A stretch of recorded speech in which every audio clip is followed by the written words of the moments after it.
पेटको निम्ति, लिभरको लागि अनि पाचन तन्त्र सशक्त बनाउनको लागि वनस्पतीय औषधिहरूमा सबैभन्दा राम्रो औषधि कुन चाहिँ हो भन्दाखेरि हो अवश्य एलोभेरा अथवा घिउकुमारी। मानिसको शरीरको सबैभन्दा ठुलो भाग पेट हो अनि यही पेटबाट नै विभिन्न रोगहरू उत्पन्न हुन्छ भनिन्छ। र यस पेटलाई स्वस्थ बनाउन अनि सशक्त बनाउनको निम्ति तपाईहरूले एलोभेराको सधैँ सेवन गर्न एकदमै जरुरी मानिन्छ। पेटमा उब्जिने ग्यास अथवा जसलाई विभिन्न किसिमको ग्यास हुन्छ, ग्यासले गर्दाखेरि विभिन्न किसिमको रोगको उत्पन्न हुन्छ र उँभो आउने ग्यास र उधो आउने ग्यास अथवा अमिलो घाँटीमा आउने ग्यास कुनै पनि किसिमको जो यदि तपाईँ ग्यास्ट्रिकको बिमारी हुनुहुन्छ भने तपाईहरूले केही नठानुहोस्, एलोभेराको जेल तपाईहरूले बिहान बिहान उठेर खाली पेटमा तातो पानीमा हालेर खान सुरु गर्नुहोस्। यसले तपाईहरूको ग्यासलाई निमेट्यान्न यसले ठिक पार्ने गर्दछ अनि यही ग्यासको कारणले गर्दा उत्पन्न हुने अन्य बिमारहरूलाई पनि यसले ठिक पार्ने गर्दछ।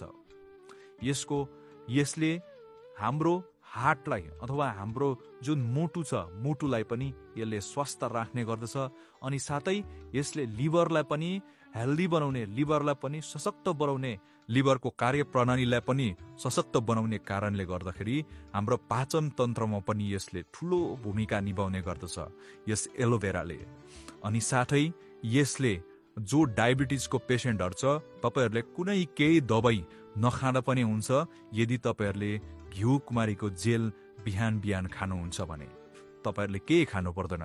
र त्यही कारणले गर्दाखेरि यो घिउकुमारीलाई दोस्रो सञ्जीवनी बुटी पनि भनेर भनिन्छ, किनकि यसमा पाइने जुन औषधीय गुण छ र अन्य अरू वनस्पतिहरूमा यत्रो मात्रामा औषधीय गुणहरू पाउन एकदमै असम्भव मानिन्छ। दर्शकबिन, हामी तपाईहरूलाई आज यस घिउकुमारीको अथवा जुन यो एलोभेरा छ यसको औषधीय गुण विषयमा जानकारी दिएका छौँ। यसको अन्य विविध गुणहरू छ जो हामी आउने भावी दिनहरूमा पनि लिएर अवश्य नै आउनेछौँ। र आजलाई विशेष गरेर तपाईँहरूको पेटको निम्ति, जसलाई पेटको समस्या छ, पेट दुख्ने समस्या छ, पेटभित्रको कतिवटा रोगहरू विषयमा छ, अल्सरको समस्याहरू छ, तपाईँहरूले अब एलोभेराको जुस पिउन सुरु गर्नुहोस्। एलोभेरा आए तपाईँहरूलाई दोकानतिर पनि तपाईँहरूले पाउन सक्नुहुनेछ। साथै यसरी आफ्नो घरको गमलामा, फुलबारीमा रोपेर पनि तपाईँहरूले यसरी काटेर निकालेर काँचै बोटबाट पनि जेल निकालेर